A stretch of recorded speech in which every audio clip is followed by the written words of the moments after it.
పాప సహితునిలో నుండి పాపరహితుడు పుట్టగలిగిన ఎంత మేలు, అలాగూ ఎవడును పుట్టనేరడు అని అంటాడు. ప్రియమైనటువంటి దేవులారా, మానవుని జీవితము ఎలాంటిదని చెప్తాడంటే పాపపు జీవితం అని అంట. మనము పుట్టిన వెంటనే పాపపు జీవితంలో మనం పుడతాం. పాపులము కనుకనే మనము ఇంకనూ దేవుని దగ్గరికి మనం ఎత్తబడటం లేదు. కనుక పాప సహితునిలో నుండి పాపరహితుడు పుట్టగలడా అని ఆయన ప్రవచనం చేస్తున్నాడు.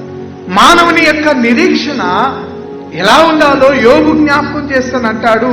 పాప సహితునిలో పాపరహితుడు పుట్టగలిగిన నిరీక్షణ ఏ క్రైస్తవ విశ్వాసికి ఉంటుందో ఆ క్రైస్తవ విశ్వాసి ప్రయాణము ఎలా ఉంటుందంట, నిత్య జీవము వైపు ఉంటుందని మనం జ్ఞాపకం చేసుకోవాలి.